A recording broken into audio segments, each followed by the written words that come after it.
अस्सलाम वालेकुम। मैं हूँ रोशनदीन दियामरी। नाजरीन, गज़ा पे इज़राइली जो है दहशत गर्दी रोज़ बरोज़ बढ़ती जा रही। इस वक्त तक तकरीबन गज़ा में 1200 से ज़्यादा शहादतें हुई, जिनमें से यानी कि 700 के करीब बच्चे शहीद हुए हैं। और इज़राइल की ये जो जारियत है ये इसमें मज़ीद इजाफ़ा हो रहा है। आज के दिन में जो दो बड़ी डेवलपमेंट ये थी कि ईरानी जो सदर हैं उन्होंने सऊदी प्रिंस सलमान से बात की, फ़ोन बराब्ता हुआ। उसके अलावा जो अमेरिका का वज़ीर ख़ारजा हैं उनकी इज़राइली जो है वो सदर वज़ीर आज़म हैं नेतन्याहू से मुलाकात हुई। उसके बाद उन्होंने प्रेस कॉन्फ्रेंस की। हम इन दो मौजू के ऊपर बात कर लूँगा, इसकी क्या अहमियत बनती है और क्या सूरत हाल पैदा होते हैं। नाजरीन, इज़राइल पे कुछ दिन तकरीबन आज से ये जो गुज़श्ता हफ़्ते जो हमास के मुजाहिदीन ने इज़राइल पे अटैक किया था। टेक्निकली ये एरिया हम गज़ा पट्टी से ताल्लुक़ रखते, ये फ़लस्तीन का इलाका है जिसके ऊपर इज़राइल ने गाज़िबाना तौर पर कब्ज़ा करके इन इलाकों को अपने कंट्रोल में ले लिया है। ये 1948 से लेकर अब तक इज़राइली जो सिवानी या यहूदी जो लॉबी है उन्होंने इन इलाकों पे फिर कब्ज़ा रोज़ बरोज़ अपने बढ़ाते हुए पूरे मुस्लिम अक्सरियती इलाके को मिनॉरिटी में कन्वर्ट किया। गज़ा की पट्टी जो कि 10 किलोमीटर चौड़ी और तकरीबन 40 किलोमीटर लंबाई पर मुश्तमिल एक छोटा सा इलाका है जहाँ 2.5 मिलियन से ज़्यादा आबादी बसती है।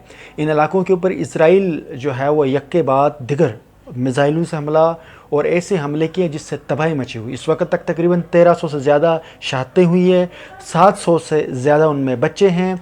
ये वो शहादतें जिनके हवाले से ये फिगर सामने आया है। अभी तक नहीं पता कितनी शहादतें इसके अलावा हुई हैं। नाज़रीन, इज़राइल और अमेरिका मिलकर आज उनकी जो दहशत गर्दी है जिसने तबाही मची हुई। आज के दिन ईरानी सदर ने सऊदी अरब के क्राउन से यानी उससे फ़ोन पर बात की। दूसरा इज़राइली वज़ीर आज़म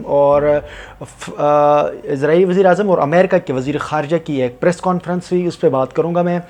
ईरानी सदर का जो है आज सऊदी वली अहद से बात हुई जिस पे उन्होंने इसी मसले के ऊपर तबादला ख्याल किया। OIC की मीटिंग के हवाले से बात हुई और ईरानी सदर के क्राउन से बात करना, सऊदी प्रिंस से बात करनी एक बहुत बड़ी डेवलपमेंट है।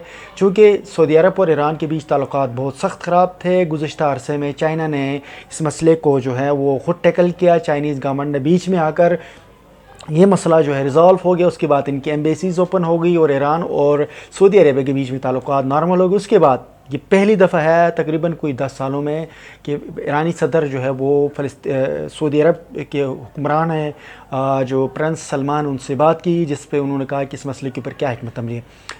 दूसरी तरफ जो इज़राइली जो वज़ीर ख़ारजा और वज़ीर आज़म के साथ अमेरिकी वज़ीर ख़ारजा ने प्रेस कॉन्फ्रेंस में दो बात उन्होंने की कि हम जो हमास है इसको ख़त्म करेंगे, किसी भी सूरत इसके ऊपर कोई हमारी कोऑपरेशन नहीं होगी।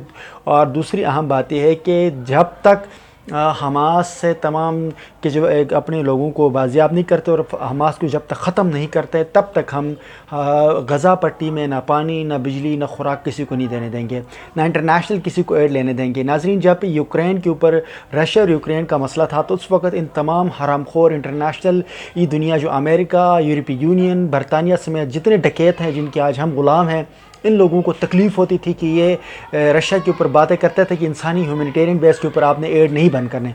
जबकि दूसरी तरफ अभी सूरत हाल ये है कि फ़लस्तीन में ऊपर जो दिन ब दिन धमाके हो रहे हैं, 2.5 मिलियन की आबादी के इलाके को तबाही मचाई हुई है, जहाँ पर मुख्तलिफ़ किस्म के फास्फोरस बम्बिंग हो रही है। ऐसे में इंटरनेशनली ये दुनिया जो यूरोपीय यूनियन और जो अमेरिका, बरतानिया और जितने भी डकैत ममालिक हैं वो इंसानों के कत्ल आम के ऊपर खामोश हैं। दूसरी तरफ मुस्लिम दुनिया के जितने भी ममालिक हैं, OIC के मेंबर हैं, ये सारे ग़ुलाम और ये डरपोक अवाम हुक्मरानों ने आज तक एक लफ्ज़ नहीं बोला। इस वक्त अगर गज़ा के मसले के ऊपर मुस्लिम हुक्मरान अगर बात नहीं करते हैं, इसके हवाले से अपना स्ट्रॉन्ग स्टांस नहीं लेते, वो भी मुनाफिकाना तरीके से अगर चलते हैं तो गज़ा के पट्टी पे जितने भी मुसलमान हैं उन सब को तबाह बर्बाद कर देंगे, उन सब को कत्ल आम कर देंगे। آج کی جو اس پریس کانفرنس سے جو اسرائیلی وزیر اعظم اور امریکی وزیر خارجہ کی جو پریس کانفرنس تھی، اس سے یہی لگتا ہے کہ وہ کسی بھی صورت میں جو غزہ کے اوپر کنٹرول اپنا دوبارہ سے کنٹرول لانا چاہتے ہیں یا غزہ کو مکمل طور پر قبضہ کرنا چاہتے ہیں۔ وہاں پہ جتنے بھی مسلم اکثریتی آبادی ہے جو 2.5 ملین کی، ان تمام لوگوں کو وہاں سے بے دخل کرنا ان کی جو ہے پریورٹی ہے۔ ناظرین، اگر ایسے ہی چلتا رہا تو یہ بہت بڑی تباہی مچے گی۔ مسلم حکمرانوں کو بہرحال اس مسئلے کے اوپر بات کرنی ہوگی۔ مسلم حکمران نہیں بولیں گے تو غزہ ختم ہو جائے گا، اور مسلمانوں کے لیے جو بچوں کے اوپر اور معصوم لوگوں کے اوپر جو ظلم بربریت ہے، اس کے اوپر بڑا عذاب آئے گا۔ ناظرین، اس وقت جو جن ممالک کے اوپر جو سمجھتے ہیں جن کی طاقتوں سے کوئی مسئلہ حل ہو سکتا ہے، وہ چائنا اور روس ہے۔ میں ذاتی طور پر یہ سمجھتا ہوں کہ اگر روس جس طرح سے اپنا رول ادا کر رہی ہے ابھی تک، روس کا جو ہے وہ رابطہ ہے ایران کے ساتھ، فلسطینی صدر محمود عباس کے ساتھ، اور اس کے علاوہ عرب ممالک کے ساتھ، اس طرح یہ لوگ چاہ رہے ہیں کہ کسی طریقے سے سرعت میں امن پیدا ہو۔ اگر جو اس مسئلے کے اوپر کوئی کوآپریشن نہیں ملتی ہے، اگر یہ لوگ بھی ناکام ہوتے ہیں، تو اس سے بہت بڑی تباہی مچے گی۔ مسلم دنیا کے لیے یہ پہلا اور آخری موقع ہے کہ وہ اپنا کردار ادا کر لیں اور فلسطین کے مسئلے کے اوپر کوئی ایسا لائحہ عمل فائنل کر لیں جس سے اس مسئلے کا جو ہے نا مستقل طور پر کوئی سلوشن نکلے۔ ناظرین، نیکسٹ ولاگ تک کے لیے مجھے اجازت دیجیے۔ اللہ حافظ۔